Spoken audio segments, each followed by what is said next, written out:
와인 커뮤니티에서 심심치 않게 들리는 말 중에 라벨에 바로사가 보이면 바로 사라 라는 말이 있습니다.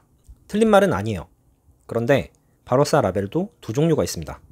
그냥 바로사만 써있는 게 있고 바로사 벨리라고 길게 써있는 게 있어요. 둘의 차이가 있을까요? 100% 다르다는 아니지만 일반적으로는 차이가 있습니다. 이거 정확히 알고 계신 분들은 오늘 영상 스킵하셔도 괜찮습니다.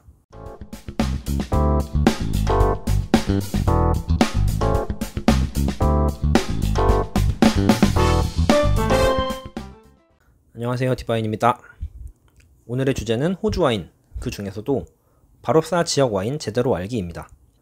호주 와인을 애정하는 한 사람으로서 바로사 지역의 디테일한 개념을 보다 많은 분들이랑 같이 잡아보고 싶어서 영상을 만들게 됐습니다.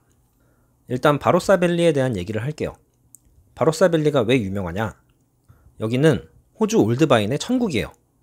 100년 이상의 올드바인 포도밭만 다 합쳐도 80헥타르가 넘는다고 해요. 당연히 필록세라피에도 없었습니다. 올드바인은 오랜 시간 동안 뿌리를 깊게 내리면서 성장합니다. 그래서 여러 지층에서 양분을 흡수하고 지하수까지도 흡수를 하기 때문에 너무 가문 해가 아니라면 관계도 최소화할 수가 있어요. 올드바인에서 왜 고급와인이 많이 나오는지, 그리고 바로사 밸리가 어떻게 이렇게 올드바인을 많이 가질 수 있었는지, 이런 부분은 제가 락포드 와인을 다룰 때 한번 설명을 한 적이 있어요. 그래서 그 부분이 궁금한 분들은 위쪽을 찾아보시면 됩니다. 어쨌든 바로사 밸리가 호주에서 굉장히 유명한 와인 지역인데 간혹 이것처럼 바로사 밸리가 아니라 바로사라고만 써있는 와인들을 종종 볼 수가 있어요. 이게 왜 그럴까요? 그냥 똑같은데 밸리 하나 빠진 거 아니냐? 그런 건 아니고 다 이유가 있어요. 바로사 밸리를 포함하는 보다 큰 지역 이름이 바로 바로사이기 때문입니다. 그러니까 바로사 밸리라고 써있으면 바로사 밸리에서 나오는 포도만 써서 와인을 만드는 게 확실하고, 바로사라고만 써있으면 바로사 밸리와 함께 바로사의 다른 지역 포도들도 같이 썼을 확률이 있는 거예요. 그러면 그 다른 지역이 어디냐? 바로 에덴밸리입니다. 지도로 볼까요? 이 큰 나무주에서 이쪽이 바로사 지역이에요. 그 중에서도 이쪽이 바로사 밸리인데 바로 옆에 에덴밸리가 있습니다. 이 사이에 언덕배기가 있잖아요. 에덴밸리가 언덕 위쪽에 있는 지형이에요. 그러니까 바로사 밸리보다 에덴밸리가 지대가 높습니다. 게임으로 생각하면 시즈탱크는 에덴밸리에다가 박아야 돼요. 그리고 에덴밸리 안에서는 아래쪽으로 갈수록 지대가 높아집니다. 그래서 에덴밸리 아래쪽에서는 쉬라즈가 아니라 리슬링이 유명해요. 바로사 밸리에서 올드바인을 기반으로 보다 응축감 있고 무게감 있는 레드와인을 주로 생산한다면 에덴밸리는 바로사 밸리보다 고도가 높고 좀 더 서늘한 지역이기 때문에 산도가 더 있고 활기찬 느낌의 레드와인이 나온다고 합니다. 좀 더 우아한 캐릭터라는 거죠. 예외도 있겠지만 일반적으로 그렇다고 해요. 어디가 더 좋다, 나쁘다가 아니라 디테일하게 보면 스타일이 살짝 다르다는 얘기예요. 호주에서 펜폴즈 그랜지를 뛰어넘었다는 와인 중에 헨슈케의 힐 오브 그레이스라는 와인이 있습니다. 그 와인도 에덴밸리에서 나와요. 지금 보시는 이 포도나무가 힐 오브 그레이스 비냐드에 있는 올드바인이라고 합니다. 가격은 이 정도. 특이한 건 에덴밸리가 서늘하기 때문에 리슬링도 재배가 많이 되고 있다는 거예요. 바로사 지역에 정착한 1세대 이주민들이 대부분 당시 독일계 사람들이었다고 해요. 실레지아라는 지역에서 왔다고 합니다. 그래서 기후 조건도 조건이지만 이 사람들이 독일인으로서 리슬링에 대한 향수를 갖고 있었기 때문에 일찍부터 리슬링의 식재가 이뤄졌다, 이런 얘기도 있어요. 와인포인트 앱에서 파는 퓨지베일 리슬링도 이 에덴밸리에서 나옵니다. 이거는 페트롤 향이 상당해요.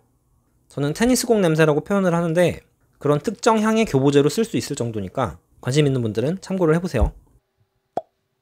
이제 여러분은 앞으로 바로사 지역의 쉬라즈를 고를 때 와인의 라벨을 보고 대충의 캐릭터를 예상할 수 있을 거예요. 바로사 밸리라고 써있으면 올드바인 위주의 진득하고 파워풀한 쉬라즈일 확률이 높겠구나. 그리고 자주 볼 수는 없지만 에덴밸리라고 써있으면 바로사 밸리보다는 생기 있는, 산도가 살아있는 쉬라즈겠구나.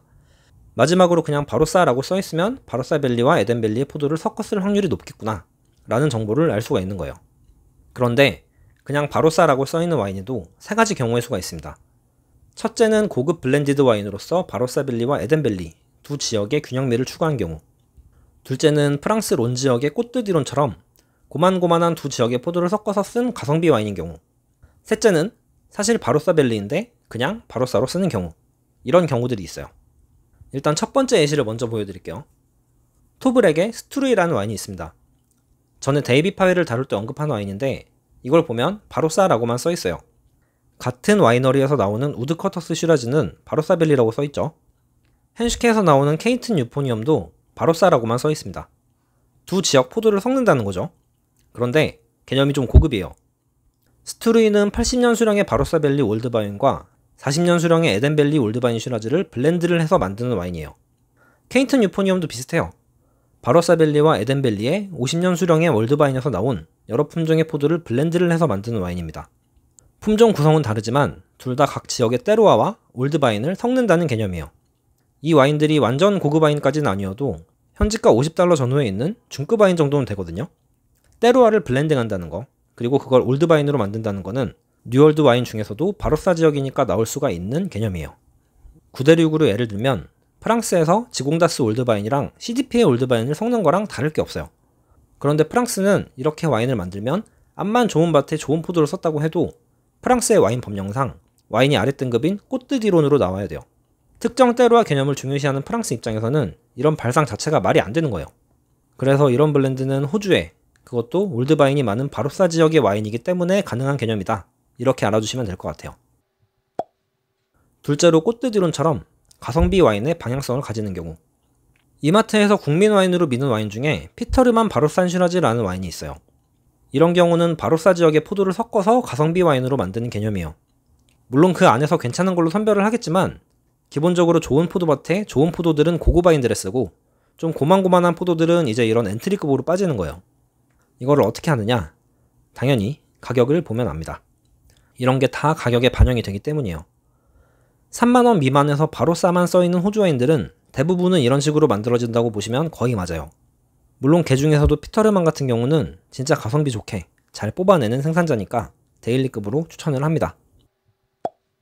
마지막으로 사실 바로사벨리인데 그냥 바로사라고 쓰는 경우.